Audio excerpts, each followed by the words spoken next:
Previously, on Victoria Dangerous Love, and on Blackpool Shadows. Victoria and Mandy accompany John to the airport as he sets off to go to America. On his return visit to America, John meets up with the flight hostess Lola. They get talking and become friends again. Meanwhile, in Blackpool, Spitfire has attacked the tower, trapping several MCU members inside the collapsed tower. Emergency services are on scene, but the death toll was very high. Brogan, after saving her friend's life, who is in a critical condition, manages to contact the fire chief together. They come up with a plan to save her friend and get everyone out of the tower. Meanwhile, back in Yorkshire, Mandy goes to Victoria's high-rise penthouse in order to get her to come to Blackpool to help with the injured. But when arriving, she discovers that Victoria blames herself for everything that happened to John, and has decided that she wanted to quit being a surgeon because she doesn't want to be like her sister. Mandy talks Victoria into staying a surgeon, and to go to Blackpool. Victoria agrees. While back in Blackpool, the rescue attempt goes wrong. The stretcher breaks off the line and plummets Kate into the ocean. Drawing the rescue attempt, Tony is killed and the roof collapses in on the survivors, trapping them inside the tower with no hope of rescue. Meanwhile, Victoria arrives in Blackpool and immediately starts to help the injured, but they are overwhelmed, so she begins to set up a tree out center on the beach.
Against a bruised sky, the skeletal Blackpool Tower stands sentinel.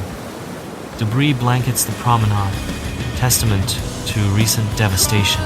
The triage center is full, so Victoria has started to create a triage center on the beach made out of makeshift tents. Injured, coated in pulverized concrete, are ferried on ice cream carts, their moans swallowed by the sea's roar. Victorian deals with a young boy who was injured during the collapse of the tower. One of the nurses that came with Victoria on the helicopter to Blackpool comes running across the beach looking for Victoria. The nurse spots Victoria treating a young boy and runs towards them. Victoria, you're needed back at the hospital. They've managed to get one of the MCU people out, but she's in bad condition. She has multiple gunshot wounds and multiple broken bones and spinal injuries. Victoria knows. These kind of injuries, the patient won't have long to live unless she's treated fast. She begins to run back towards the Blackpool Trauma Center.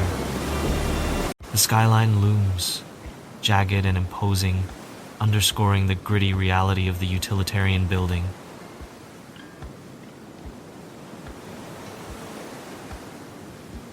Salt spray fills the air as John moves deliberately, his expression unreadable against the harsh backdrop. The bay churns, a visual testament to the raw, untamed energy of the location. The reception area stands deserted, an unsettling silence hanging in the air, devoid of life. Suddenly, a raised voice shatters the stillness, injecting palpable tension into the empty space. John, his face set with grim determination, pushes open the managing director's door. You're already late with this week's payment. You don't want me to tell Freddie you're missing this week's payment again. What the hell is going on here? And who are you? And what's it got to do with you, Britt? You can wait until I finish my business and doing to feel. When me again, I'll cut you from ear to ear. I don't know who you are, mister. But you better leave before you get yourself into trouble with this individual. I guess you really don't know who I am. Skip lunges at John, but John is too quick. He avoids the punch and reacts with his own punch, knocking Skip to the floor. Before Skip can get back up, John grabs his hair and bangs his head onto the floor. Let me get one thing straight with you. I don't know how many times youth be paid, but it stops today. You come back here, and I'll do more than bang your head on the floor. Now get the fuck out.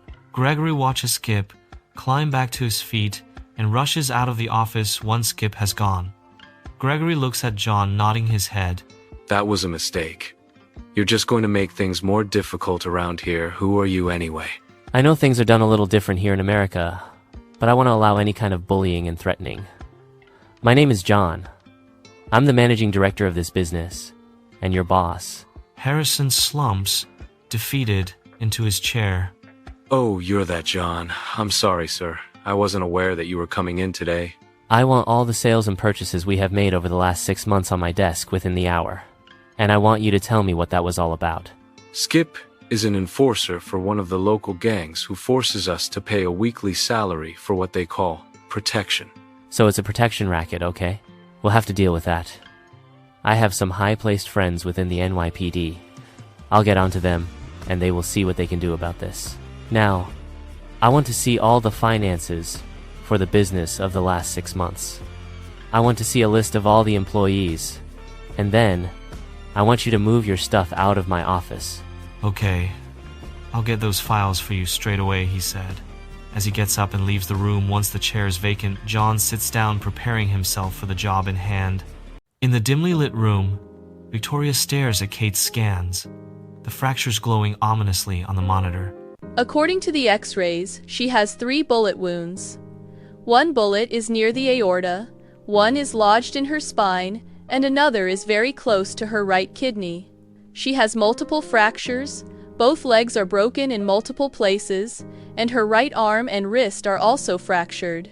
She's bleeding into her chest cavity, and her heart sac is filling with blood. Tools we need to get into surgery fast, or this woman is going to die. She traces the injuries, determination etched on her face as she formulates a plan. Triage, stabilize, rebuild. A promise amidst the chaos. Kate lies still on the operating table, her pale skin a stark contrast to the sterile green. Victoria strides into the operating room, her presence commanding and focused. She studies the vascular scans, seeking reassurance in the faint traces of blood flow. In the bright operating theater, Victoria pauses, the weight of responsibility heavy on her shoulders. You in a real mess, but we've got you. We're going to take care of you. You're in the best hands. She pulls the surgical mask over her face, creating a barrier against the impending intensity. Okay, team. We have a really critical case here. Multiple injuries and what looks like a pneumothorax. If we don't get this blood loss under control and reinflate that lung, we're going to lose her. I know we've had a really busy day, but this woman needs us at our best, so let's save her life. Amidst the wreckage of twisted metal, Brogan's red eyes blaze with fury and grief as she addresses the survivors. Her voice trembles, but her resolve hardens as she vows vengeance. We've lost 2 good people today, and I swear to God, we're going to find whoever did this and make them pay. Michael, take point and try to map out a safe path. We move cautiously, stick together, and look out for each other. Our priority right now is survival. Let's just focus on making it out of this nightmare. Brogan says, her words a beacon in the shattered room. Move out of the smashed situation room into the corridor, but to Brogan's dismay, the recent collapse of the roof also collapsed the part of the corridor leading to the stairs off the floor. They are trapped. Brogan wiping away tears with a shaky hand before facing Michael and the others. Her gaze hardened into determination as she squares her shoulders. Panic flashes across her face as she spins around and runs back up the corridor to her remaining team. It's solid, but we can't give up. There has to be another way through.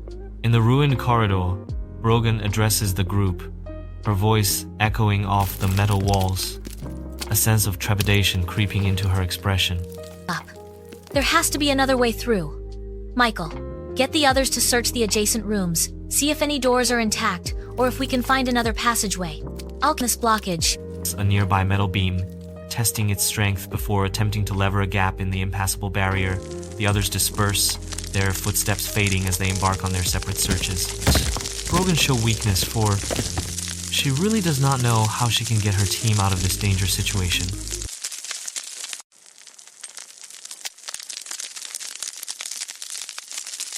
Under intense surgical lights, Victoria, masked and gowned, battles to save Kate on the operating table. I'm going to start, but your body has gone for a lot of trauma, and the operation that we are about to do is going to put you through more. But I know you can survive it.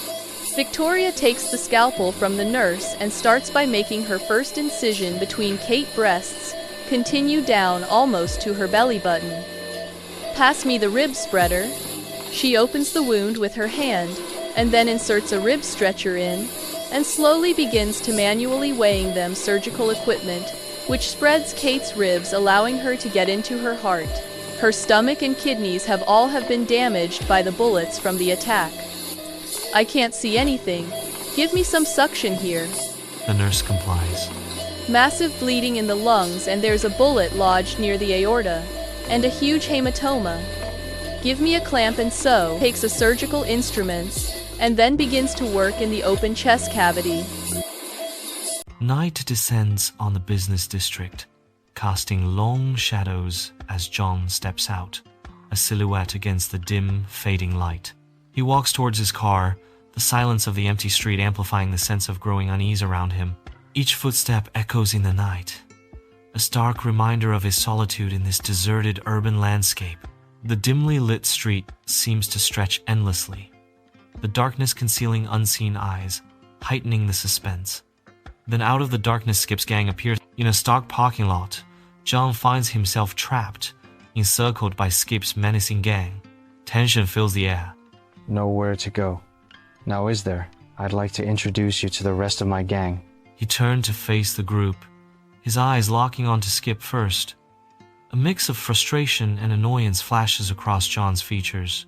In the parking lot, John stands firm, his frustration a palpable barrier against the encroaching threat. What part of no don't you understand? A low growl rumbles. From Skip, a primal response to the escalating tension. John's hand instinctively drifts towards his pocket, where he keeps his phone, ready to call the police if needed. But John holds back, choosing instead to stand his ground and confront these thugs. Oh, we're talking about hurting, ain't ya, boyo? We'll show ya real hurt. See how tough you are then. His voice, a venomous whisper, drips with menace as he closes in. He sneers, a challenge and a threat hanging in the air. I ain't paying your protection racket. Never mind what you think you can do to me here. It'll be a mistake, you see. I can be helpful to you and your gang if you give me a minute to listen. I didn't come here to talk. I came here to get paid back for what you did in the office back there. Realizing this isn't going to be easy, John does not show any fear. Instead, he walks closer to Skip, showing he isn't afraid of him, even though the odds are not in his favor. I'm not a rich punk. I don't own this business. I run it now. If I can make a little money on the side without my boss knowing, then that's fine by me. You see, we import all sorts of things. What's to say that I can import some things for you? But if I do this, I don't want to be paying you protection racket. I want to make it look like I managed to keep you away. Doubt shadows Skip's features as he ponders the unseen cargo, a silent question forming on his lips. His voice echoes slightly in the open air, breaking the silence. Imports, you say? What kind of stuff we talking about? Skip is completely caught off guard when John punches him in the stomach and then pushes him back against the car. At the same time, he brings a revolver out of his pocket. John slams him hard against the cold steel of the car. Now you lot, if you think I'm afraid to use this, you're wrong. Get the hell out of here, or I will put a bullet between your fucking idiot of a leader's eyes. The weapon presses against Skip's temple, a point of no return established with chilling precision. Panic erupts. The gang members scatter like leaves caught in a sudden, violent gust of wind. You too, Skip. Get the fuck out of here if you ever bothered me again. I'll use the gun now. Fuck off. Without waiting for John to say anything else, Skip takes off and runs.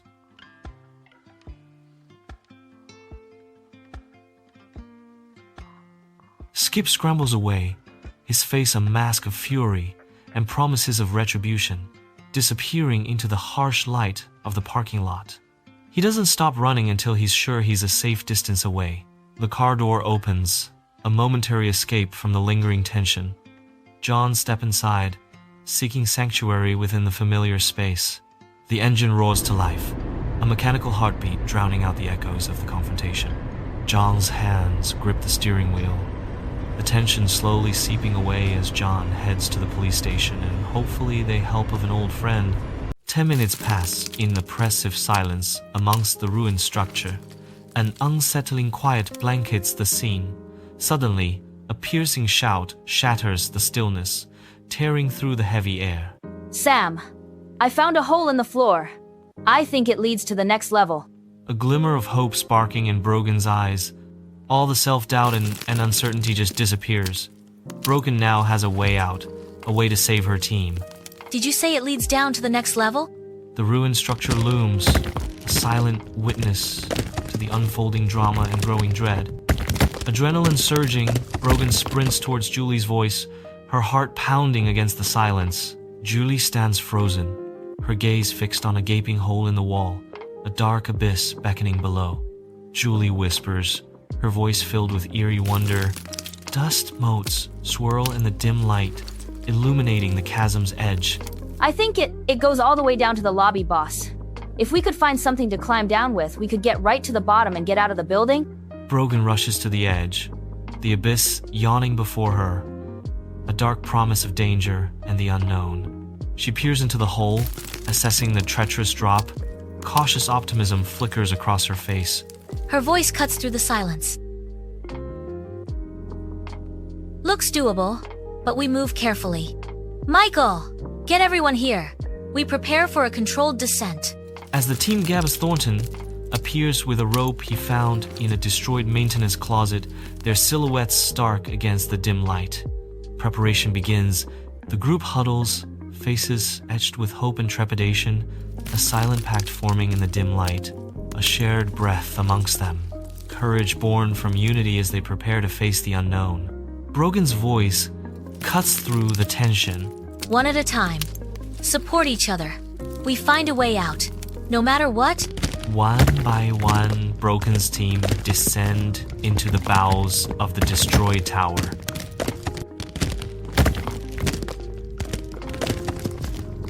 Bright lights illuminate the operating room, stark shadows accentuating the medical team's focused expressions as the orthopedic surgeons finish on working on her broken legs. Okay, team. Now that the orthopedists have finished, we can get back in and finish. Okay. The pericardium is not too full. There is a little bit of blood, but that's okay. The ascending aorta is okay. I need a side body clamp.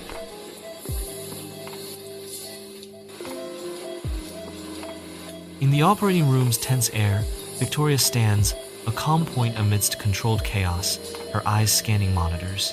The team moves around her, a well-oiled machine responding to subtle cues, the weight of the moment heavy. Victoria's brow furrows slightly as she assesses the damage, her focus intense. Her hands steady, she reaches for an instrument, a beacon of precision in the high-stakes environment.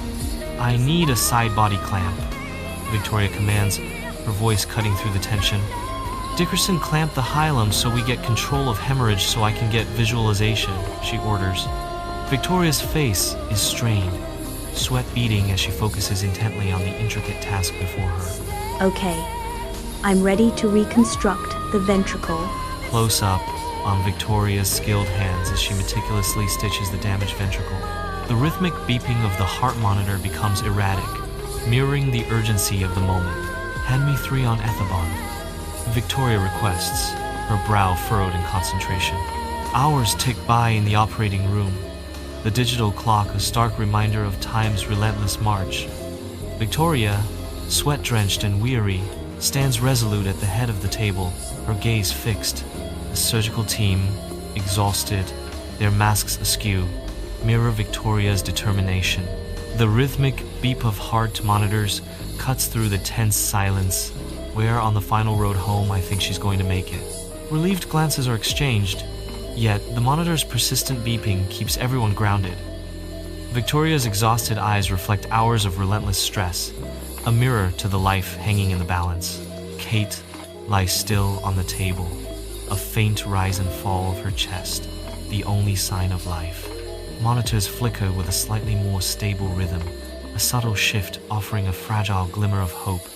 Good to see you awake now. Rest and heal your body.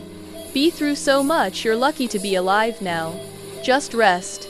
I'll be back to check on you in a few hours. The 24th Police Precinct. Under the precinct's harsh lights, John stands firm before Hannah's desk. Hannah's arms are crossed, her stern gaze unwavering. Back in New York, less than 2 days, and you're already in trouble. I see you've got your detective shield. It looks good on you. How have you been? You know how much this job means to me. We all work hard here and fight for what's right. Nothing ever comes easy, especially for women. In the precinct, John leans forward, his voice tight with the weight of his return to New York. I'm really pleased for you, Hannah. I've only been back in New York for a couple of days, and I'm already in trouble when I arrived back at work this morning. I arrived in the middle of a protections racket. I stopped the payment, and I threw the fucker out after hitting him a few times. Hannah's expression hardens, a mix of concern and frustration. Hold on there, John. Sounds like you really escalated things quickly. Hitting the guy, threatening him. I need you to calm down and think this through with a clear head. We're gonna get to the bottom of this protection scam, but we gotta play it smart, by the book. Can you manage that? Or am I gonna have to take you downtown myself? I'm not quite finished this evening. When I finished work, he came back with his entire gang. I produced a gun and frightening him off with it. But I think I've made things worse. Great, so you pulled a gun, huh? That's a whole new level of trouble. You really did make things worse, John. Sighing deeply, looking at John with a mix of concern and frustration. Under the harsh fluorescent lights of the 24th Precinct, John's voice strains with defiance as he attempts to justify his actions. I have a license to carry. I was within my rights. John insists, his desperation palpable in the tense atmosphere. Hannah's face is a mask of controlled anger. Your permit means nothing when you're endangering the public. This isn't the Wild West, John. Papers scattered across Hannah's desk highlight the consequences of John's recklessness. This is a file from the Blackpool Police. Yes, I know all about you and the human struggling ring. You seem to be drawn to trouble. I don't know you at all, do I? You're not the man I thought you were. I couldn't help it. Hannah, my girlfriend at the time, found a body in the gym of the hotel we were staying in, and well, it all started from there. I read the file. John, what you did was one of the most bravest things I've seen a civilian do.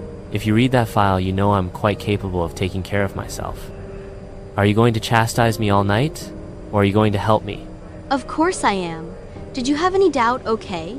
Elle will take a look at what we're up against. Now you go home, and I will be in touch. Brogan, Jordan, Julie, and Thornton are all on the lobby level. They have all separate to see if they can find another way out. Over here. I think I found something. Brogan, Julie, and Jordan follows Thornton's voice, their footsteps echoing off the dank concrete walls as Brogan and Julie navigates through the maze-like corridors below. Let's get moving. We should be close to the bottom. I can hear the faint hum of machinery and ventilation systems down here. Brogan glances at the others, her expression grim but resolute. This is definitely a lobby. Everybody looked for the way out. This nightmare is nearly over.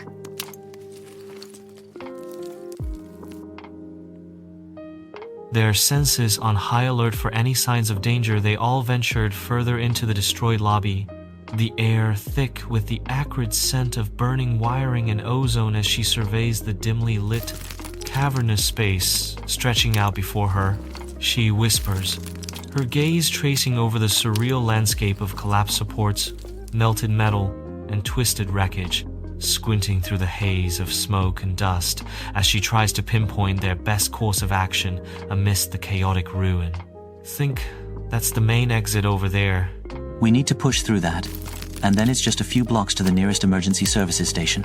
Jordan's keen eye picks out a narrow pathway weaving through the worst of the destruction.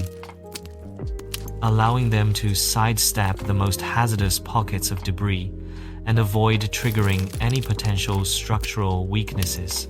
Keep your eyes peeled for anything that could trip us up or hinder our progress.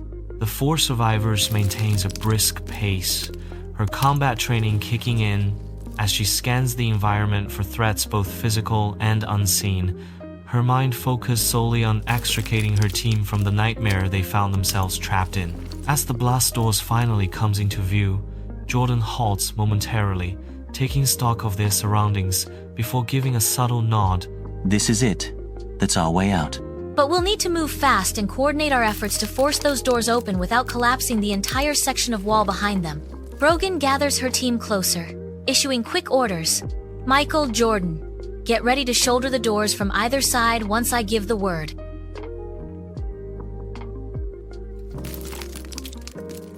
Julie, watch the surrounding wall to make sure it doesn't collapse on us while we open the doors. I'll handle the locking mechanism, everyone ready? She takes a deep breath, mentally preparing herself for the impending exertion and potential risks involved in breaching the heavily fortified entrance. The team takes 3 swift strides forward, positioning themselves in the appropriate places, Brogan directly in front of the imposing blast doors, as she begins to methodically work the locking mechanism. "Come on," mutters under her breath, sweat beading on her brow as the seconds tick by, and the doors stubbornly refuse to yield. "Come on," mutters under her breath, sweat beading on her brow as the seconds tick by, and the doors stubbornly refuse to yield.